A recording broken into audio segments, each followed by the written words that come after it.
live in 5, 4, 3. Good evening, everybody. You're very welcome to this evening's Let's Talk Water event for Area A, North and South Pender. My name is Aidan Buckley. I'm the Manager of Communications and Engagement with the Sunshine Coast Regional District, and I'll be helping steer the conversation tonight with all the other folks who you can see on the screen right now in front of you. I want to start by acknowledging that the Sunshine Coast Regional District is within the traditional territories of the Seychelles Nation and the Squamish Nation. So this evening we'll be with you for about an hour, lots of time for questions and answers. We're going to have a presentation for around kind of 15 or so minutes. And then, as I said, lots of time for questions. So I'm just going to do a quick round of the screen here for who you're seeing in front of you there. We have Area A Director, Leonard. We also have Remko Rosenboom, who's our General Manager of Infrastructure Services at the SCRD. We got Shane Walkie, who's our Manager of Utility Services, and Tina Perreault, who's our Chief Financial Officer. So before I throw it over to Director Lee, you can ask a question at any point at all in this presentation. You know, we'll either get to it in the midst of the presentation, or else we get to it at the end. You can put your question in the chat there, and as well as that, you can also raise a hand.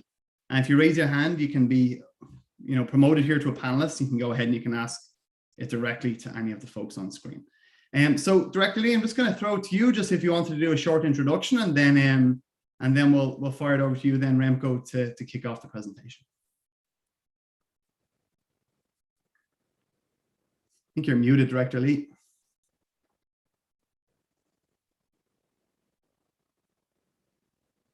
Talking to myself. I'll give it another go here. So hi everybody, and thanks for giving up your time to us to attend the meeting, and I hope you find that it's time well spent. It started because I've been getting lots of questions around our water systems, things like how are decisions made, who makes them, why do costs keep going up above the cost of living, when's my water main being upgraded, and what's our future water sources going to be. And I attended several Let's Talk Water for uses of the Chapman system, and I actually quite enjoyed the sessions. I found they were very effective at engaging and informing the residents. And by the second session, there wasn't very many questions left. And what it really did is it made all of us directors much better informed about what the residents want. So I asked if we could have our very own Let's Talk Water here in Pender, and the answer was yes. So here we are. And I'd ask that after the presentations, when you get time to ask the tough questions, don't be shy, go ahead, because we got the experts here. And by asking the questions, it'll help me do my job better right now and in the future. So looking forward to this, and I'll give it back to Aidan. Thank you. Thanks, Director Lee. So once again, yeah, if you want to ask a question, you can ask it in the little Q&A bubble there at the bottom of your screen. And you can also raise your hand. I do see a hand raised, and I believe it's, I'll come to you just maybe after Remko has gone through his presentation there. It's Carol. So we'll come to you in a little bit here, Carol, and I'll put it over to you here, Remko, just if you want to kick it off and get screen sharing there. Thanks, Aidan. Yes, I will start sharing my screen in a second. See if it works. Yes, there we go. Is everybody, is my screen visible? Thumbs up from, yep, okay. So welcome to this Let's Talk Water event. So tonight we're going to talk about the state of affairs of the water services in Pender Harbor. So we're talking about North South Pender water service, as well as South Pender water service. As indicated, I'm Remko, and Tina Perreault will also provide a part of this presentation. So what we will talk about tonight, we'll talk about where are we at, how is the infrastructure itself doing, what are the issues we're seeing, what are our priorities, and what do we foresee that need to happen in terms of the infrastructure in the upcoming years. The same will, Tina will provide a similar type of overview in terms of finances. where are we at in terms of finances? What are the current user fees and parcel taxes? And at the end of the presentation, we'll also highlight how you can be involved in, as well as the parcel tax, the setting and determination of the parcel tax and the user fees, as well as in any infrastructure planning work that we're going to do in upcoming years. So to take us back to the SCRD strategic plan, it has some very specific objectives in terms of water supply. It's addressing the backlogging, repair and replacement of current infrastructure. It's preparing for future water supply plans that really outlines how are we going to provide water to the community in 10, 20 years from now, 30 years from now. And it includes the strategic plan as an objective that we're going to, about adapting to climate change. I think the current warm weather outside is, I think, a good indicator that things are changing, and how do we adapt to that in all our services, in this case, in our water supply. The approach the board has indicated that they're willing to take is engaging with the community, these kind of sessions, but also future sessions in terms of water supply, water distribution, respectful, but also bold and deliberate in their decision making. So what is our current focus with respect to our water supply distribution system? We're still working on replacing all the asbestos cement water mains in North and South Pender. Asbestos cement, besides that it contains asbestos, they're also really prone to break, and they have a lot of leaks. So that's why we're trying to replace all of them in the regional water system. Most of them currently have been replaced, and ongoing efforts are required in the North and South Pender water systems as well. But it is expensive. Last year we did a small project in South Pender water system, which came in at about $800 a square linear meter. However, we also several years ago we had projects that came in at about $1,100 a meter. And it's really the blasting and the paving of the roads and just the labor and materials required makes these kind of projects really expensive. However, besides replacing of asbestos cement mains, we're also replacing water mains because we want to upsize them to improve fire flows in the area, and in some areas it's required to improve the water quality as well. We have base budget to install water mains, fire hydrants in both systems. So where opportunity arises, and in collaboration with the fire department, we determine spots where we can do so. And we're currently starting to develop models for the distribution system so that we have a better computer models, so that we can do analysis and run scenarios on impacts of certain changes in the distribution system. And I think those will be really helpful for our planning efforts. So what is going on in terms of supply and treatment? What is our current focus? North Pender, we identified that there is a need to upgrade our treatment facility at Garden Bay. And it's not because of the capacity of the treatment plant, it's because we're seeing that more and more often there are water quality issues that cannot be addressed with the current treatment system we have in place there. So we're doing a feasibility study this year on what we can do about it. And we will discuss that with Remko for Coastal Health, and based on those discussions, we'll decide on next steps in terms of what is required to upgrade the treatment system at Garden Bay. We're also working to getting a backup generator for the treatment plant up there. In South Pender, there's ongoing instrumentation replacement upgrades on the treatment plant.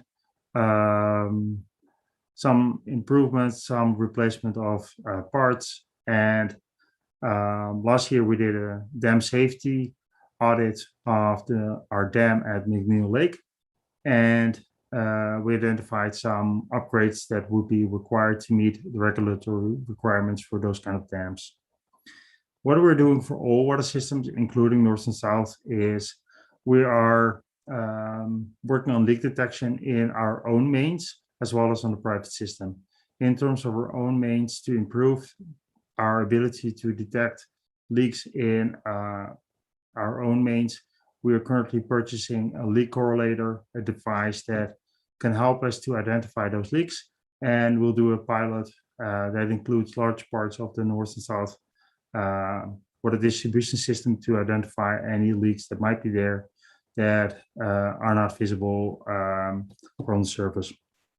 We're also completing the implementation of the water metering program, which will hopefully include the installation of the meters in the She-Shelf area in 2022, as well as development of an online portal so that residents with a meter can view their own consumption data on a monthly basis online. And we're doing all kind of water conservation initiatives to promote water conservation in all the systems. And I give it over to Tina for the next several slides. Thank you, Remko.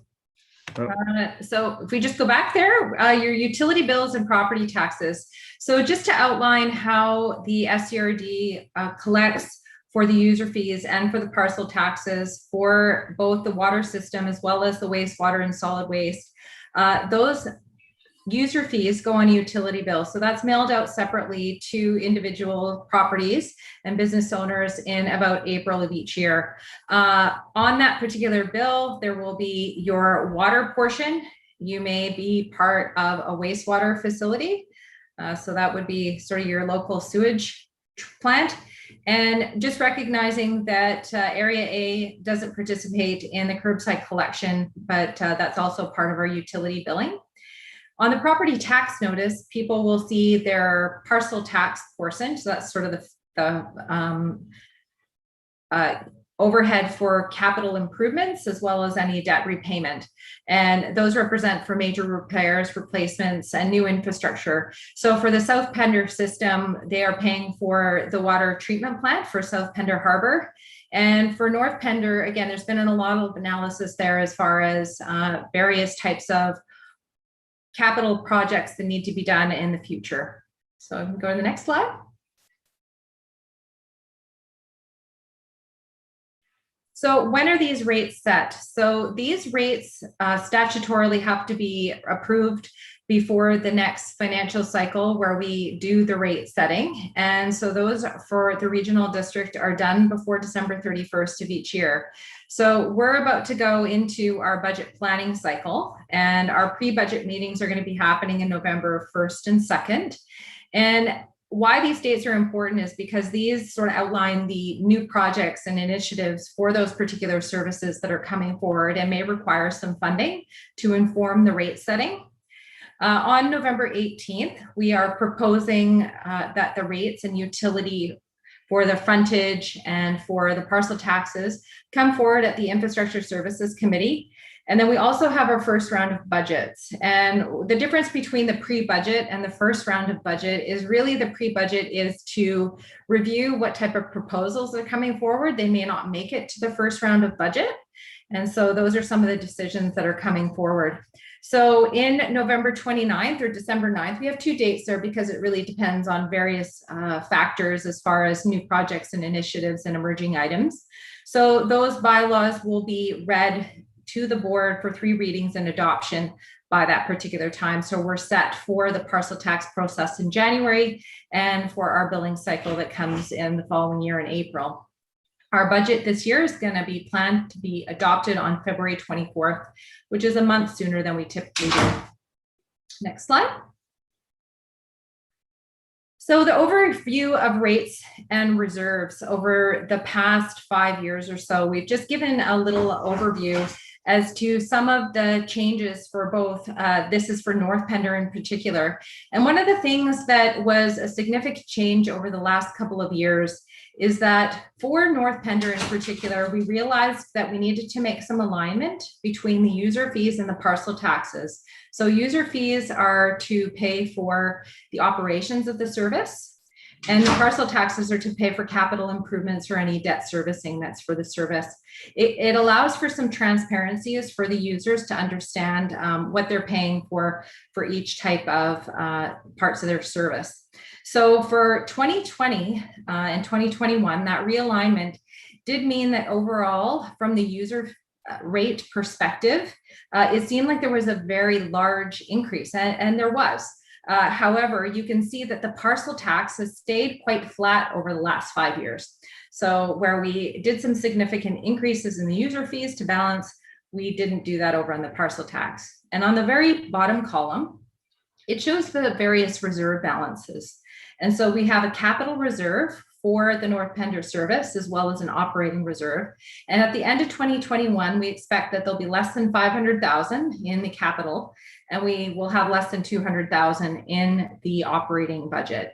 And so what we're also doing is planning in those various user fees and parcel tax to try to plan out what the various service needs are going to be in the future through what we're sort of calling our asset management and capital planning needs. So hopefully the preliminary review of that will be done later this year and presented to the board. So that too will inform some of the rates coming forward. So another thing too is a lot of the projects are typically funded through reserves. And so again, tying this back to some of the statistics that Remko was outlining, you know, 1 linear meter of water main replacement, and if you need to do a kilometer, you can see that very quickly we just don't see that we have enough funding there to be able to fund these things if we aren't able to source out other funding like grants. Next slide. So for the South Pender Harbor water, it's very similar kind of scenario. However, it's a little bit bigger of a service as well. So there are a little bit more economies of scale in that particular service. And so again, you see where the user fees have gone up significantly more than the parcel tax. And so here we've given a little more detail because there is a little bit more of a variation, the type of user fees and parcel taxes that are charged. So again, you see user fees going up and parcel taxes staying about flat. And again, the reserve balances are expected for end of 2021 to be just a little over 650,000 and just under 600 for the operating side. And so it is expected that there are several projects in these two services that are required over the next 3 to 5 years. Next slide.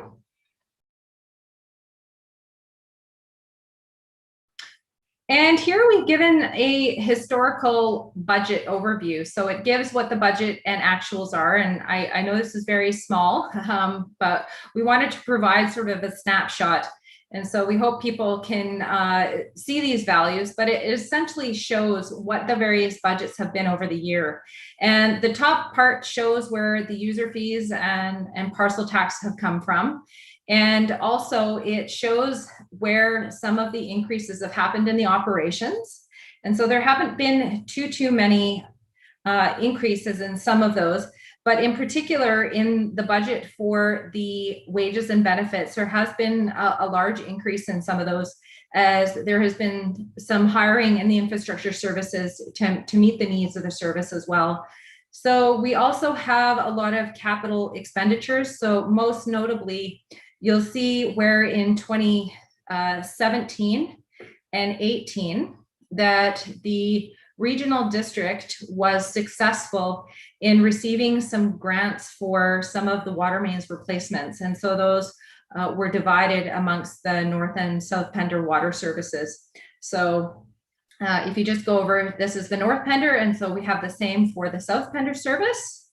And so those grants were shared equally amongst those particular years. And I think those projects were completed in 2019. Over to the next one.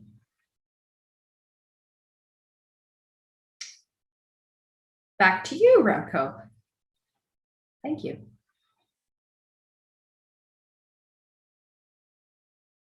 I should unmute myself.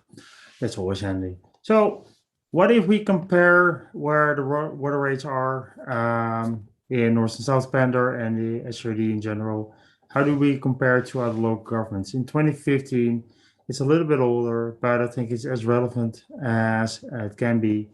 There was a comparison done amongst all kind of other local governments and water providers in BC. And the general conclusion was that water and wastewater fees were not covering the full cost of the service delivery. So there was a lot of work not being completed, and as a result, things were not maintained to the right standard, or there were no compliances, or capital infrastructure investments were delayed or not being completed at all. And we see that smaller communities, Tina already touched on that, have more financial difficulties in getting enough money in to actually do the investments required in those systems. Infrastructure investments are usually quite substantial, and the fewer taxpayers you have, the bigger the financial burden is on those individual taxpayers.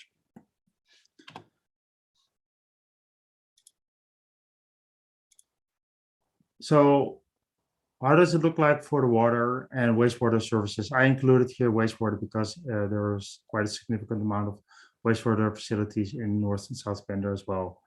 And the funds that we are requiring is because more and more infrastructure is aging and in need of major repair replacement. I was talking about asbestos main water mains, but there are also other infrastructure needs like the dams I just talked about in McNeil Lake.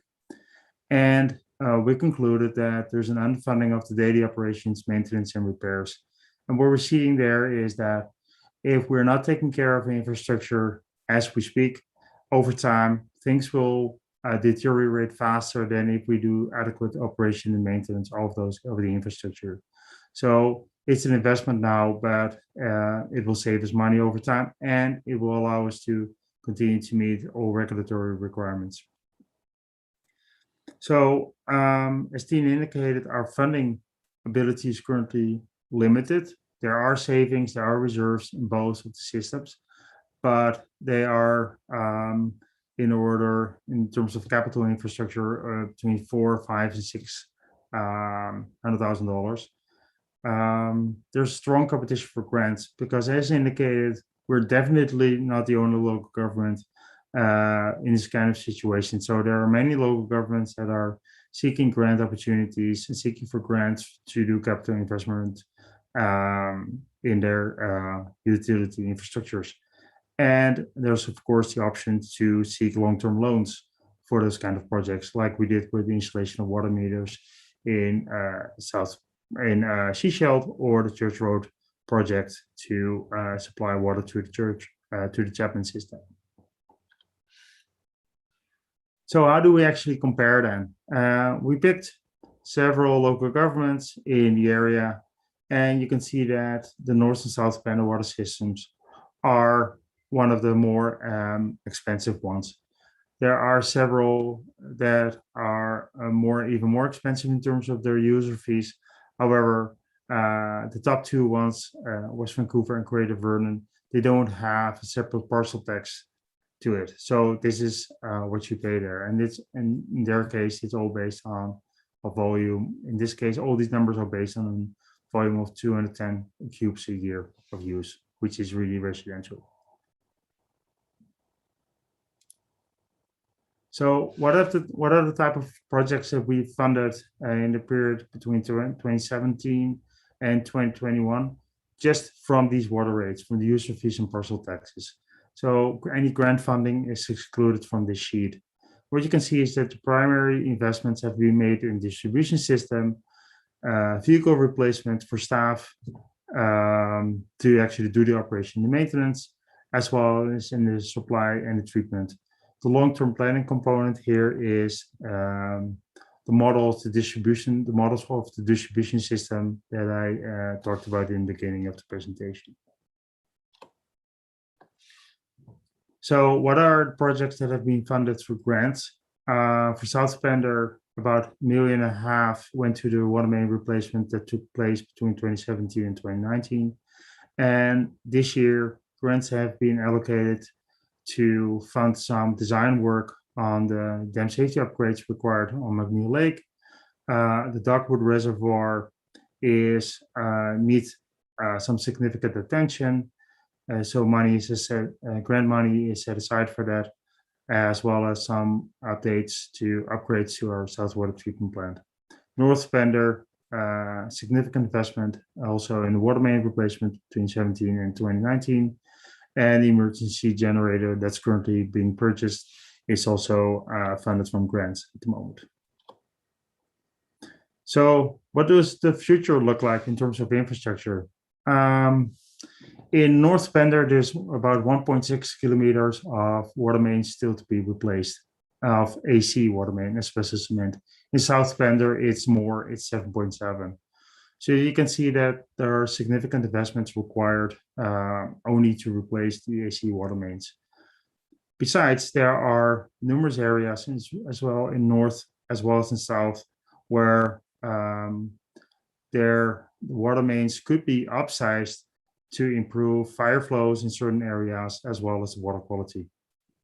And significant investments are required there as well. We're expecting that we're currently confirming that, but the upgrades required to the treatment plant at Garden Bay could easily cost about $1 million. We're expecting that it will be could be a little bit less, but that's what we're currently estimating, and that to be confirmed with the feasibility study that we're currently undertaking. The actual construction of the dam safety upgrades for McNeil Lake that we're currently designing are currently estimated at about $0.6 million, and that's to be confirmed as well, hopefully later this year. What are we doing in terms of planning? The Area A Water Master Plan, this is a hard copy I have in my office, is in need of replacement. It's over 10 years old, and it doesn't address the current state of affairs anymore. So the development of water supply plans is something that is included in the SCRD strategic plan, and it really should include an assessment of the current infrastructure needs, but also how does the infrastructure can adapt to the impacts climate change is having on it, as well as the growing community. So it will answer questions about what is the adequacy of the current supply? Is Garden Bay sufficient? Is there additional sources needed there? What about McNeil Lake in combination with Harris Lake? Is that combination sufficient? What about the treatment capacity, and what are potential upgrades required in the distribution system? We're planning to do that with significant public engagement. Budget proposals to do this work will be brought forward as part of this year's budget process. So we hope to start this work in 2022. As indicated, it will be technical assessments that we'll use to compose of this plan, but we'll have definitely community input to hear from the community what they would like to see in terms of what are our priorities and how can they best be addressed. It's about identifying bottlenecks in current infrastructure, and that's where the model can play a role. Are there spots in the infrastructure in the current system that we currently have not identified yet, and that we actually should take care of, especially given future water supply needs? And it's really about prioritizing planning of the construction projects. What are the priorities? Because the funding does not allow for both systems the current available funding to address these challenges in the upcoming couple of years. Only funded from user fees and parcel taxes. So how are we going to fund these projects? And that will be part of the planning as well. Tina touched on it already, but staff are currently also developing asset management plans. Those plans really set out what is the maintenance and replacement requirements for our current infrastructure. So, for example, if it will outline that and what year which pump station will need to be, is expected that it will need to be replaced, how much money is it expected to cost, so that we can not only plan for the water supply, but also plan for the finances, so that we actually have the funds in place to replace the infrastructure when it needs to be replaced, when it's at the end of its life. What to expect next in terms of the budget process itself. Just like every board meeting, all our budgetary meetings are open to the public. You're more than welcome to attend in person in Field Road, or just join us online, because they will be all streamlined. Everything is just like this session will be available through the SCRD YouTube channel. Local media, usually the coast reporter will be there and will report on the budgetary process. The SCRD, since several months, has a very effective engagement platform. Let's Talk SCRD, that can be accessed through the link that's included in the slide. There you can not only find the information on the budgetary process, but also ask questions and provide your feedback, and sometimes also surveys will be included in that on the platform. And that platform is not only used for budgetary discussions, but all kind of more significant developments within the SCRD. So if you sign up, you will get notified of any developments on the platform. Please take a look at it. SCRD has its own newsletters, websites, social media, as well as directors. They can have their blogs, and they sometimes do presentations to the community on the budget. I think that's it. So it's open to questions. Thanks, Remko and Tina. Really appreciate that. So we've got about a half hour here or so for questions. I was just going to start here with Carol, who's had her hand up here from earlier on in the presentation here. So, Carol, I'm just going to promote you to being a panelist here, and you can go ahead and ask your question.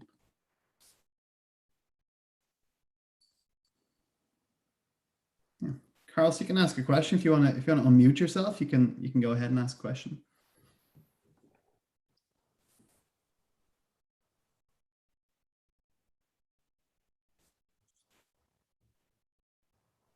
Okay, you know what we'll do? We'll just jump onto another question here real quick. Carol, I'll keep you there as a panelist, and if you want to ask a question here after I ask this next one, you're more than welcome to.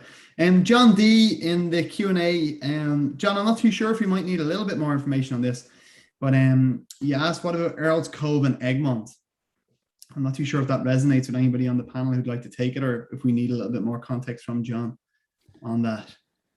I think I understand the question. Earl's Cove and of Cove K and Egmont are two water systems that actually are fall within the regional water system. So they're not really topic of tonight, because we really wanted to focus on the water systems in North and South Pender water systems. Similar processes like we talked about in terms of water supply planning and asset management planning are being undertaken for the Egmont and Cove K systems as well. So there will be public engagement on those systems in terms of the supply planning, and hopefully later this year we might have, or early next year, we have maybe a draft capital plan for those projects as well, for those systems as well. So more to come there. Thank you, Remko. So we have Janet here. And Janet is asking who's developing your water model and at what cost? So I know whoever wants to take that one. So who's developing your water model and at what cost? I can take it. There are two budgets available for both systems. The budgets approved are 75,000 each. However, we are currently in the process of actually tendering the development. So there's no company selected yet to actually develop the model. So we can't confirm yet if we actually need the full amount. I hope we don't So I can't answer the question yet about who is actually doing it, because that will be determined in upcoming months. Perfect. Thanks, Remko. We got a question here from Rick, and Rick's asking if we're doing our planning using in-house resources, or are we utilizing consultants?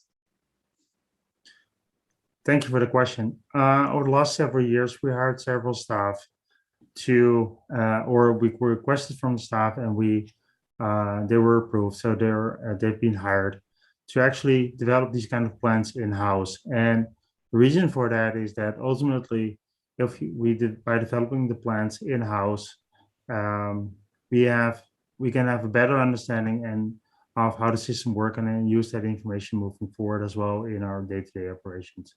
So where needed, we will seek external consultant support, but the majority of the work will be done by SCRD staff.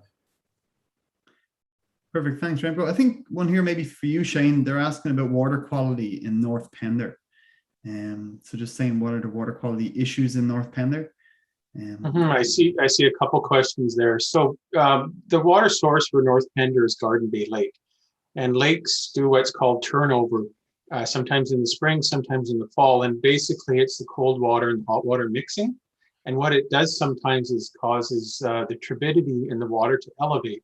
And when you get more turbidity in water, it's harder to treat. And currently we use sodium hypochlorite as a disinfectant in the system. And the more turbidity you have, the more sodium hypochlorite you need. And it's better to keep the chlorine you add down and the turbidity reduced in the water. So we're going to be looking at ways to reduce turbidity at certain times of the year. Perfect. Thank you, Shane. We have a question just in the chat here from Christine, and Christine has asked, "What is the thought behind the current plan for full capitalization for wastewater upgrade, etc., versus some balance with long-term loans and potential grants?" Everybody get that okay? Yeah, I can try to attempt that one. I may need some clarification though, Christine. So I think you're asking about the wastewater facilities. So as far as what our funding strategies are for these various facilities, so whether or not they're water, wastewater, we do look at all of the different scenarios. So that is part of when doing the asset management planning, so planning for the future. And the other part of that is what the service needs are. So part of those water strategies that Remko was talking about, so marrying those two. And out of those, we provide some funding strategies. So we're not tied to whether or not things need to be funded in certain ways, but we do have to plan for some balanced contingency. And as Remko has already highlighted, grants are very competitive. The market right now is very favorable, especially with the influx of federal and provincial funding from the various government entities for grants. So it has been a very favorable time. However, in various times we've seen where there really hasn't been many opportunities. So we do have to balance our funding strategies for how we would do that. And in certain times it does make sense to borrow for certain things, and we sometimes use even short-term funding loans because we have very favorable rates with the Municipal Finance Authority. So again, that would be very, very prudent of us as we take a balanced approach. Some things might require reserve contribution, some would be debt funding, and always trying for grants. Perfect. Thank you, Tina. So we got Brent and David here both put their hand up. So Brent, I'm going to get to you here first. I'm just going to promote you to a panelist here, and you can go ahead and ask your question directly to the panel here. So just give us a second. Here we go. So Brent, you can unmute there if you want and go ahead and ask your question.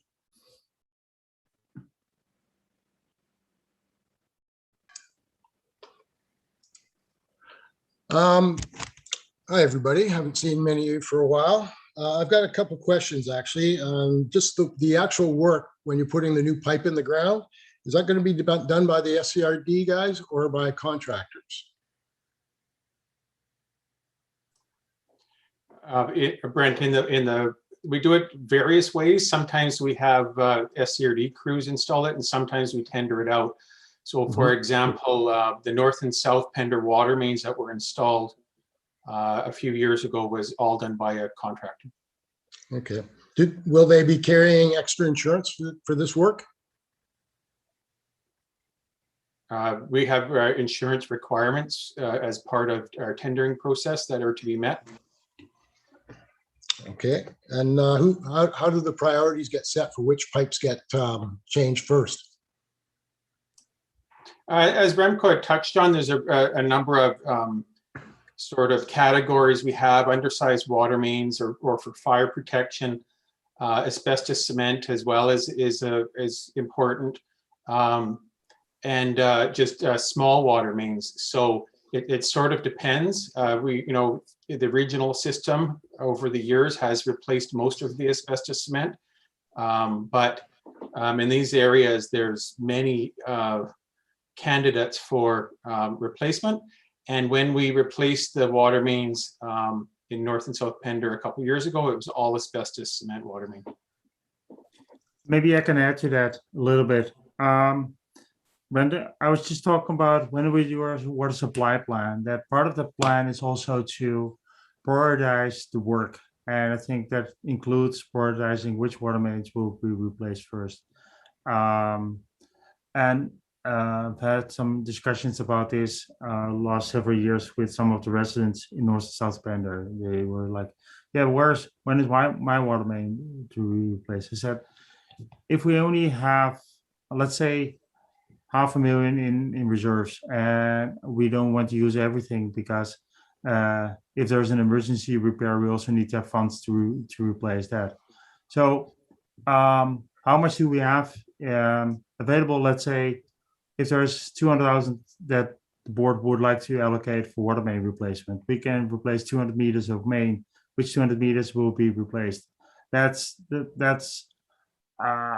can be a lot of factors going into that. And as I indicated, the current reserve levels are such that I don't see really opportunity to do big chunks in the upcoming years. And that's why supply planning and discussions about how to fund these infrastructure needs moving forward is so important. And those will take place in the water supply plan development with input from community, because it's ultimately the community that we might have some technical input, but yeah, we really need the community input there as well.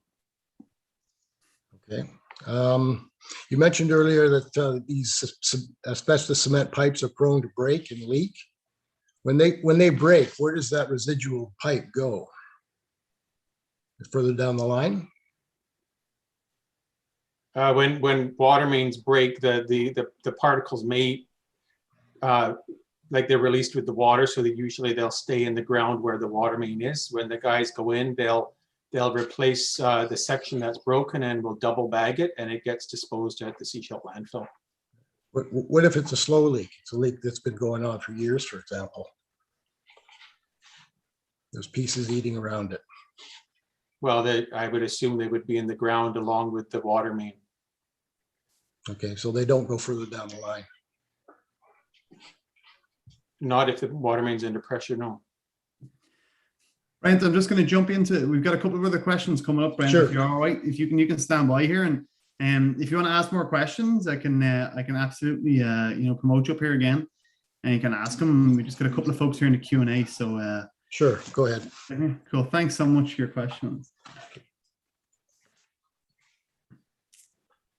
Okay, so in the Q&A here, we just got a couple I just want to put to the panel, and then I know we got one other person who put their hand up, and we'll get to you now in a sec.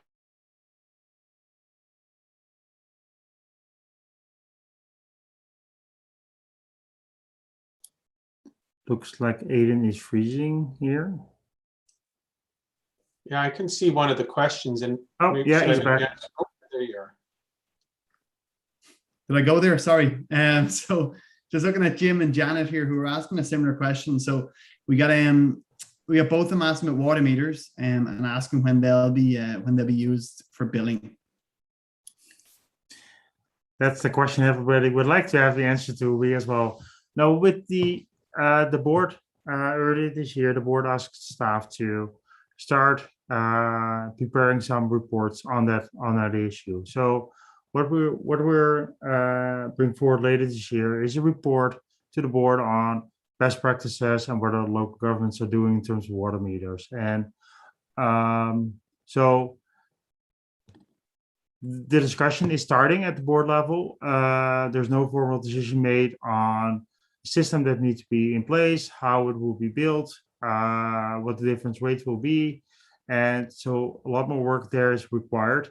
And that will require also further engagement with the community, because there are several systems to be considered here. And so we'll provide an initial overview later this year to the board, and then next steps will be taken afterwards.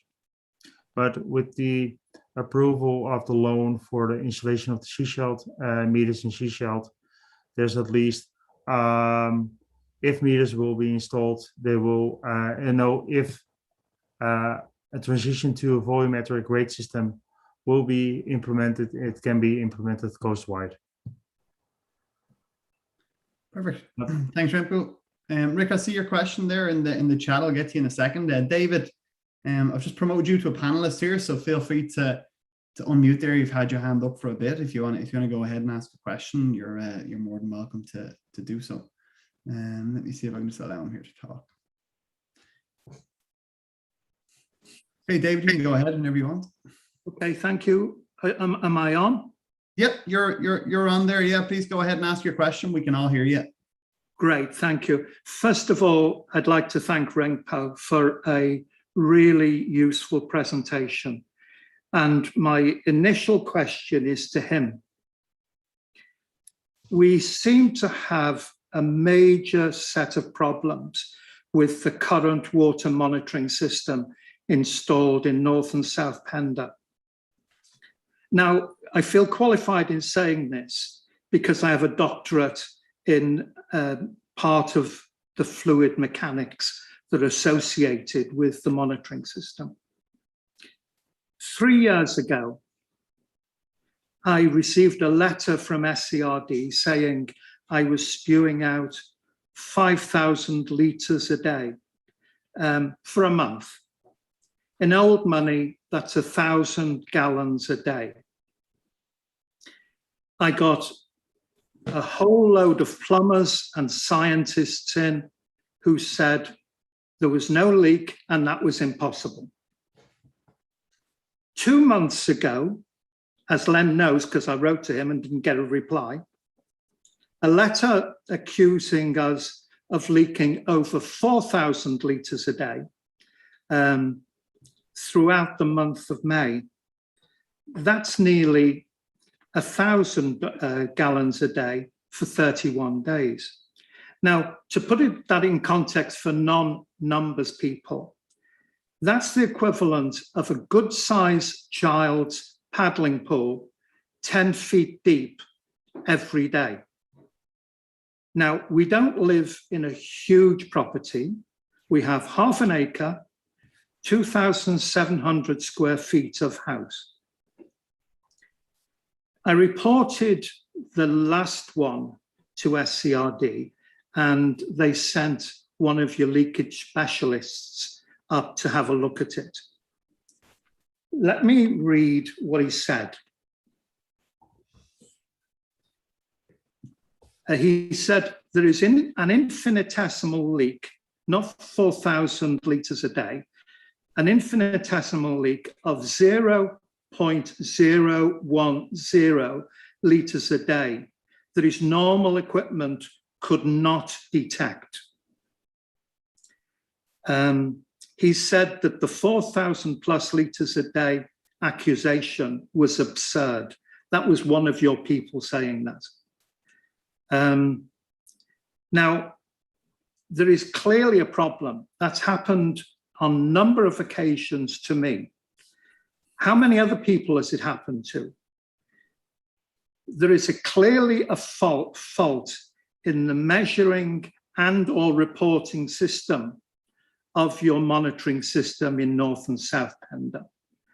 And we're now proposing to spend millions of dollars moving it down to Sechelt. Among my concerns I expressed to SCRD that Len didn't report on, neither did the chair report on, is that it's a fiasco. When the SCRD finally do attempt to charge households based on this apparent water consumption, the regional district will be deluged with litigation brought by the population, both individuals and class actions. It will make the smooth running of Sunshine Coast a lot more difficult and expensive than it is today. It is time SCRD get to the problem, to the bottom of this problem and solve these quirks in your new monitoring system rather than plaguing your aging population with fear tactics. Over to you, gentlemen.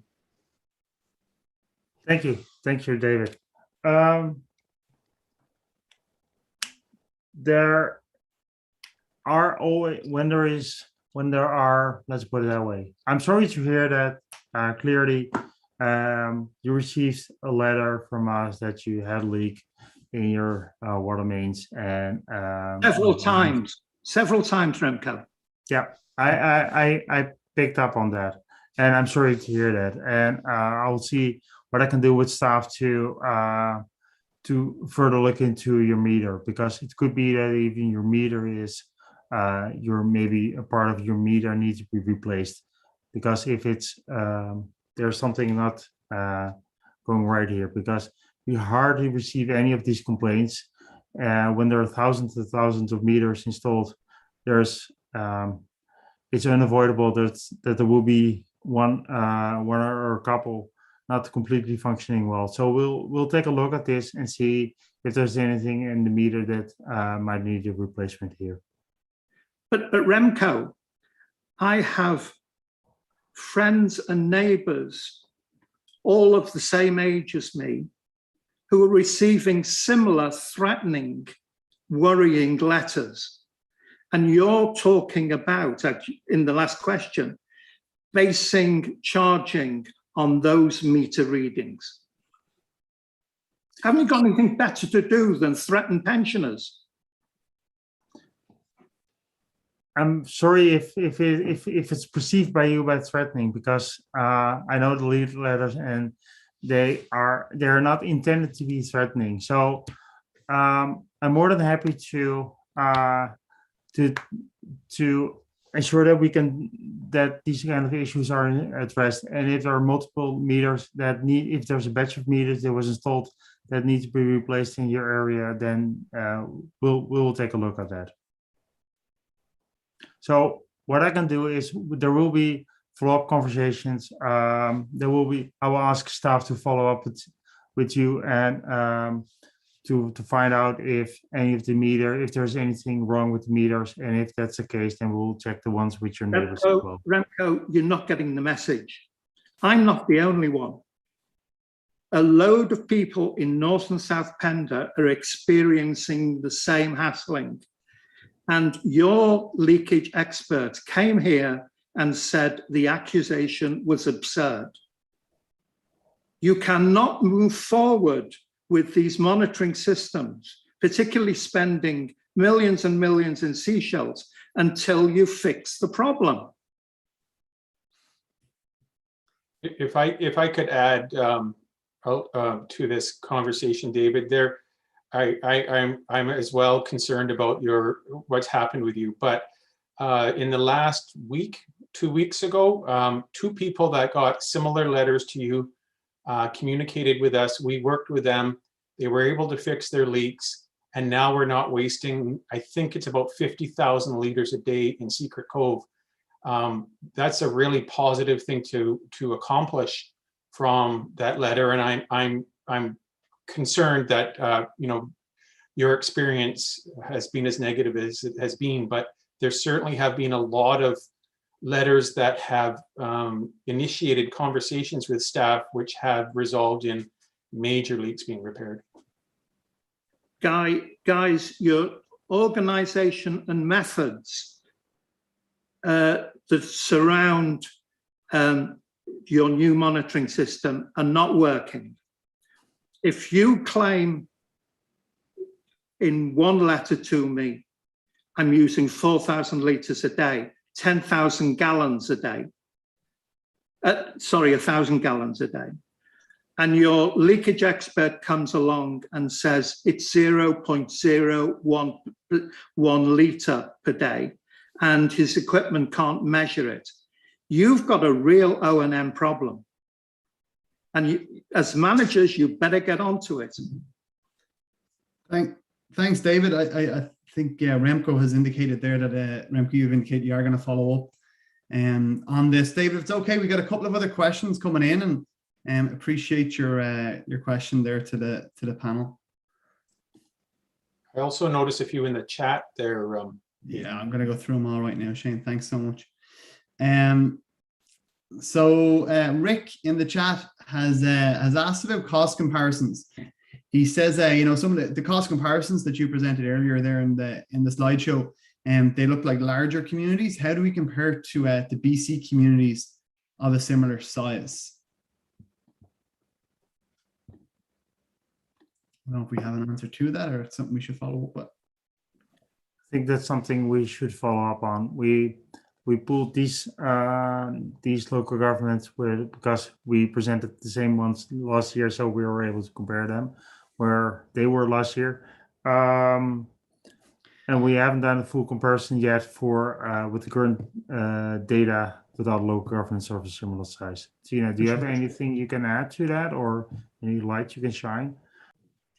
Yeah, no, I think, yeah, we'd follow up on that. And I think that's where, you know, looking to smaller rural areas in comparison, I think is what the question is looking for from an economies of scale. I know when we did it for the wastewater, we realized, yeah, a lot of them are experiencing, because of the smaller systems, very, very high cost, because you just can't share the load. The economies of scale just aren't there. Mm-hmm.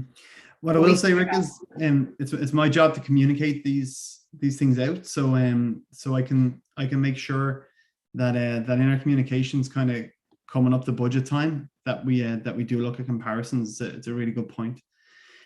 Bob Fielding here in the Q&A has asked about advisory committees, whether or not they'll be reinstated, and then he's also asked when can we expect replacement genset in North Pender. So maybe the advisory committees one first. When will they be reinstated, if we have an answer to that? Thank you. The advisory committee, the current water supply advisory committee, WASAC, has it in terms of reference that it encompasses all the regional, all the water systems within the SCRD, so including North South, Egmont, Cove Cay, Eastbourne, Langdale, West, and the rest. So it's all over. It's not primarily dedicated to the regional water system or the Chapman water system. I recognize that in last year, since it was initiated, a lot of the focus has been on the Chapman water system.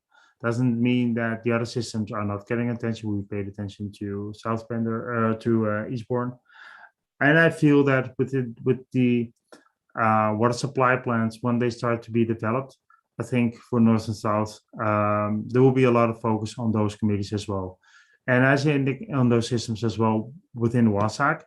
And as you indicated, there will be, beside WASAC, the Water Advisory Supply Committee, there will be other communication happening with residents in North and South Pender on those water supply systems. And so at this point, there's no direction from the board that we received, or any intent from the board that we received to actually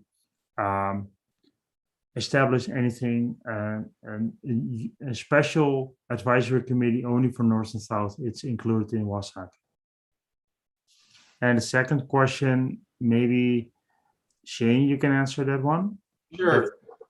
Sure, yeah. So there was a budget proposal to get a dedicated generator for the North Pender Harbor pump station at near Garden Bay Lake there. And since we received those, that budget proposal was approved, as we discussed earlier, now we're going to do a feasibility study on treatment at that same pump station. So we've decided to see what that feasibility study comes up with, because it will affect the power load on the plant because of the increase in the equipment that will be required. So we still do have a dedicated emergency generator that can be used at that pump station. So there is backup. It is located in West Sechelt, but it's used for the entire SCRD water system. Perfect. Thanks, Shane. So we're just coming up against the 8 p.m. right now. So I'm just going to do two quick questions here, kind of quick fire rounds. And then Director Lee, if it's okay to you, I may just kind of leave with you then if you have any closing remarks, if that works. All right. So the first thing, it was asked earlier in the chat by Christine, I believe that Shane, earlier you were talking about turbidity, asking whether or not turbidity requires Vancouver Coastal Health's involvement. Yes, it does. Turbidity over 1.0 requires discussion with your local health officer, Darren Mulder with Vancouver Coastal Health. We have a really good relationship with him, and we're always talking to him about different things. And so, yes, once we're nearing 1.0 turbidity in the water, we'll contact Darren, and he will ask us to, monitor our chlorine residuals as we normally do. And yes, we work with him on that. And thanks, Christine. Nice comment in the chat there. Just appreciating everyone's involvement tonight. And the last question then, it's coming from Scott, and Scott's asking, are we using the newer sewage field in the Lee Bay area? Yes, Scott, I know you and I have discussed these fields in the past, and yes, I'm happy to tell you we are using those fields. We had some broken pipes that we needed to fix, and to fix a controller that controls the system going from pipe to pipe, and we did that. And I'm not sure exactly when it was repaired, but probably last year. So yes, I'm happy to say we are. Perfect. Thanks so much. So just a reminder to everybody that we're going to have this session on YouTube here later on this evening. If anybody wants to watch it back, or feel free to share it around. And we do intend to do more kind of Let's Talk Water events over the next year or so, both for the Chapman system and North and South Pender. So I just want to, I guess, leave the last word then to whoever wants it, I suppose. So you Director Lee, I don't know if you want to say a word or two, or Remko, please feel free to do so, and then we'll wrap it up. Well, first of all, I'll go before Remko. Why not? I really thank everybody that attended. It was great. It was everything I hoped for. I appreciated all the comments. I appreciate David's comments. I'll follow up to see who else is having meter problems. I'm interested in that. So just wanted to say thanks to all the residents that attended. I really appreciate that. So thank you. And Remko, I don't know if you have anything in closing, or we can just close it out.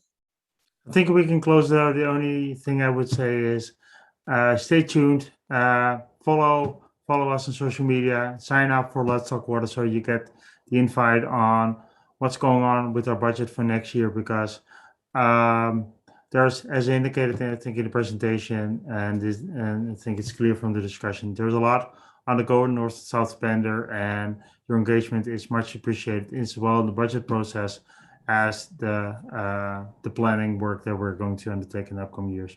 Thank you. Thanks, Remko. You stole my plug for the end. So yeah, so if you folks just check out Let's Talk SCRD. We're gonna have a couple of projects up there through the budget cycle. And yeah, follow us on our website and also on Twitter and on Facebook. So thank you, everybody.